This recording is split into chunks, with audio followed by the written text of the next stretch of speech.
Hi hello ಎಲ್ಲ ನನ್ನ ನೆಚ್ಚಿನ ವಿದ್ಯಾರ್ಥಿಗಳೇ ಸ್ವಾಗತ ಸುಸ್ವಾಗತ. ಸೊ ಇಂದು ನಾವು ಸಿಂಪಲ್ ಇಂಟ್ರೆಸ್ಟ್ ಸಾಲ ಬಡ್ಡಿಯ ಬಗ್ಗೆ ತಿಳ್ಕೊತಾ ಇದ್ದೀವಿ. ಸೊ ಫಸ್ಟು ಸಿಂಪಲ್ ಇಂಟ್ರೆಸ್ಟ್ ಅಂದಾಗ ಫಾರ್ಮುಲಾ ಬಂದು I equals P T R over 100 ಅಂತ ಹೇಳ್ತೀವಿ. ಸೊ ಐ ಅಂತಂದರೆ ಏನಂತ ಹೇಳ್ತೀವಿ, interest, P principal amount,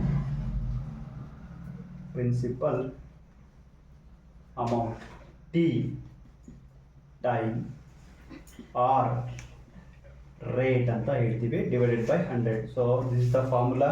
so simple interest ಕಂಡುಹಿಡಿಬೇಕು ಅಂದ್ರೆ I equals P T R divided by 100.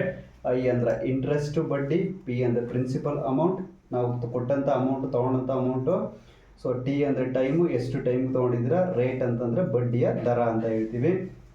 So ಇದು ಫಾರ್ಮುಲಾ ಗೊತ್ತಿರಬೇಕು ನಿಮಗೆ. ಸೊ ಫಾರ್ ಎಕ್ಸಾಂಪಲ್ ಐ ಕೇಳಿದ್ರೆ ಈ ಫಾರ್ಮುಲಾ. ಸೊ ಐ ಕೇಳಿದ್ರೆ ಅವರು ಆ ರೇಟನ್ನು ಕಂಡುಹಿಡಿಯಿದ್ರೆ ಯಾವ ರೀತಿ ಮಾಡ್ತೀರಾ? ಸೊ ಈಗ ರೇಟನ್ನು ಹೆಂಗೆ ಕಂಡುಹಿಡಿಯೋದು ಅಂತಂದರೆ, ಸೊ ವೆರಿ ಸಿಂಪಲ್. ಸೊ ಇಲ್ಲಿ ಡಿನಾಮಿನೇಟರ್ಲಿ 1 ಇದೆ ಅಂತ ಅಂದ್ಕೊಂಡ್ರೆ ಕ್ರಾಸ್ ಮಲ್ಟಿಪ್ಲಿಕೇಶನ್ ಮಾಡಿ. ಕ್ರಾಸ್ ಮಲ್ಟಿಪ್ಲಿಕೇಶನ್ ಮಾಡಿದಾಗ I into 100 is equal to P T R ಬರುತ್ತೆ. ಸೊ ಈಗ ನಾನು ರೇಟನ್ನು ಐಡೆಂಟಿಫೈ ಮಾಡಬೇಕು. ಸೊ ಆರ್ನ ಅಲ್ಲೇ ಇಟ್ಕೊಂಡ್ರೆ so I into 100 divided by pt. So this is the formula for identify the rate. So ಅದೇ ರೀತಿ ಇವಾಗ ನಾನು ಟೈಮನ್ನು ಐಡೆಂಟಿಫೈ ಮಾಡಬೇಕು ಅಂದರೆ ಎಗೇನ್ ಸೊ ಇದೇ ಫಾರ್ಮುಲಾನ ತಗೋತೀರಾ. ಸೊ ಇದೇ ಫಾರ್ಮುಲಾ ತಗೊಂಡಾಗ again cross multiplication 1 into P T R is equal to 1 into I into 100 so ಟಿನ ಇಲ್ಲೇ ಉಳಿಸ್ಕೊತೀರಾ.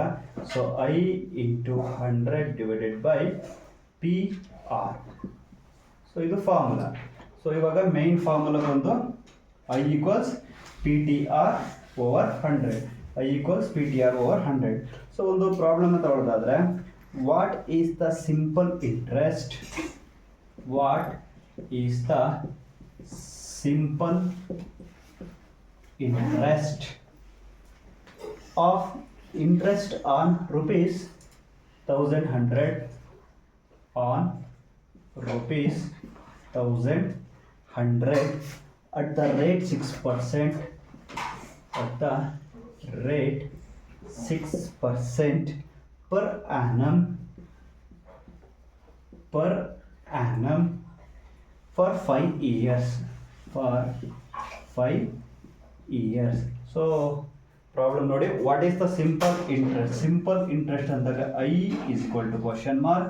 So on rupees 1100, so principal amount P is 1100, then rate R equals how much 6%, then time T equals 5 years. So ನೀವೇನು identify ಮಾಡಬೇಕಿಲ್ಲಿ? So ಐನ identify ಮಾಡಬೇಕು. So formula ಏನು? I equals P T R divided by 100. So P 1100, T 5 years, R rate 6% divided by 100. So 2 zeros cancel. So 11 into 5 into 6 ಅಂತ ಹೇಳ್ತೀರಾ. So ಇಲ್ಲಿ first ಇದು ಎರಡನ್ನ ಮಲ್ಟಿಪ್ಲಿಕೇಶನ್ ಮಾಡ್ಕೊಳ್ಳಿ. 11 5 55 into 6 5 30, 0 carry 3 30, 330. So I equals 330 rupees.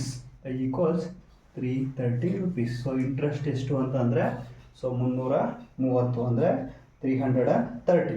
So ಅದೇ ರೀತಿ ಇನ್ನೊಂದು problem ನೋಡೋದಾದರೆ, next second one.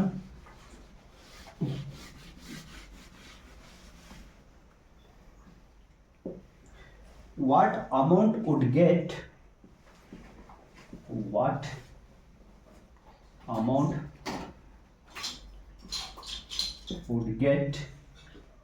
interest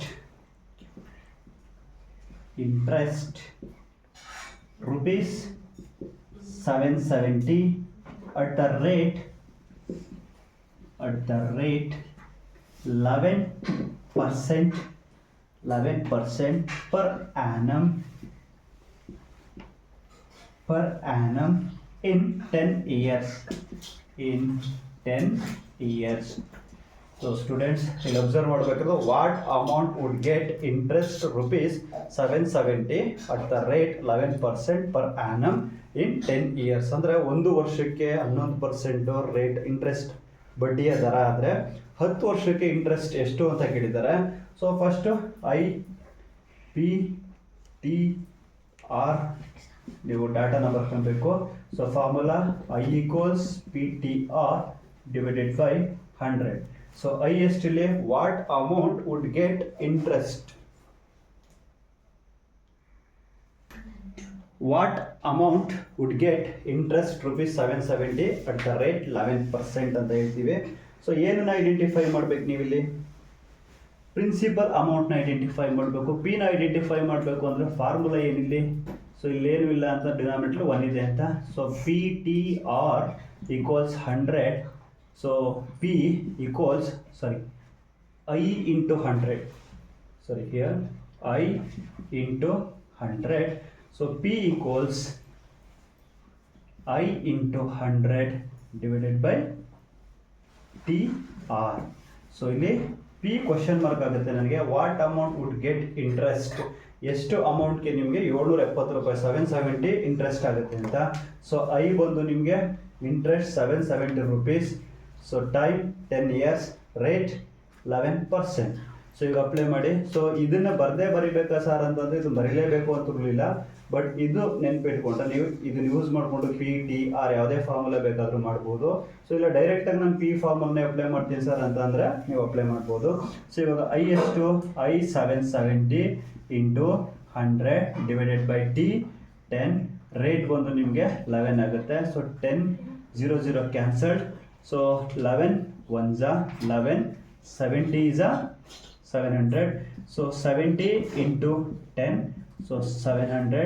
So principal amount ಎಷ್ಟಾಗುತ್ತೆ ನಿಮಗೆ ಅಂತಂದ್ರೆ ಇಲ್ಲಿ P equals 700 rupees ಅಂತ ಹೇಳ್ತೀವಿ. ಸೊ ನೆಕ್ಸ್ಟ್ ಒಂದು ಪ್ರಾಬ್ಲಮ್ ನೋಡೋದಾದ್ರೆ third one.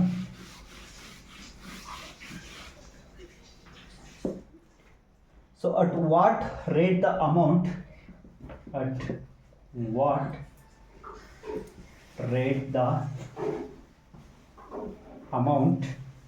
rupees 1500 will get interest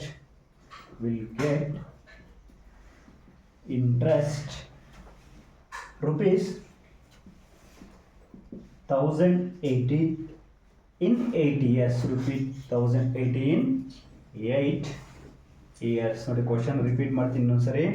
so at what rate the amount rupees 1500 will get interest rupees 1080 in 8 years. So ಅಂತಂದರೆ so ಏನು ಹೇಳಿದ್ರಲ್ಲಿ, ಯಾವ ಬಡ್ಡಿಯ ದರದಲ್ಲಿ 1500 ಅಮೌಂಟು 8 ಇಯರ್ಸಲ್ಲಿ ಅಂದರೆ 8 ವರ್ಷಗಳಲ್ಲಿ 1080 ಬಡ್ಡಿಗಳಾಗಿ ಸಿಗುವುದು.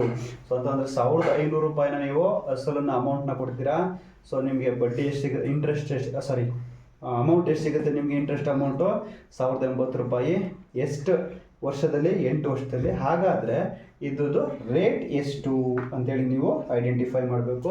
So again same formula I equals PTR divided by 100. So ಏನು identify ಮಾಡಬೇಕು ನಾವು? ರೇಟನ್ನು ಐಡೆಂಟಿಫೈ ಮಾಡಬೇಕು. So PTR is equal to I into 100. So I into 100. So rate is equal to I into 100 divided by PT ಅಂತ ಹೇಳ್ತೀವಿ. So ಇಲ್ಲಿ PTIR.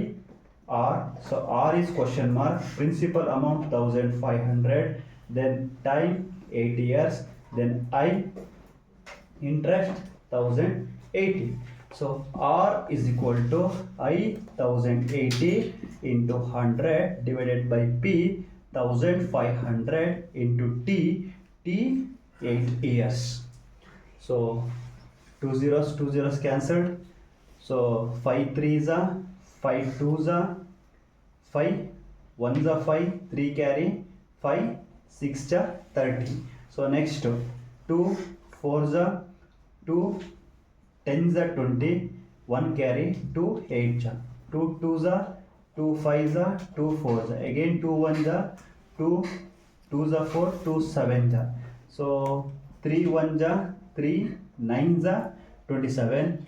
So R is equal to 9%. So rate of interest ಅಥವಾ rate ಬಡ್ಡಿಯ ದರ ಎಷ್ಟು ಅಂತಂದರೆ ನಿಮಗೆ 9% is the interest. ಅಂದರೆ 1500 ರೂಪಾಯಿಗೆ ನೀವು 1080 ರೂಪಾಯಿ ಬಡ್ಡಿನ 8 ತಿಂಗಳಲ್ಲಿ 8 ವರ್ಷದಲ್ಲಿ ಪಡಿಬೇಕು ಅಂತಂದರೆ ರೇಟ್ ಆಫ್ ಇಂಟ್ರೆಸ್ಟ್ ಎಷ್ಟು ಕೊಡಬೇಕು ಪರ್ ಇಯರ್ಗೆ?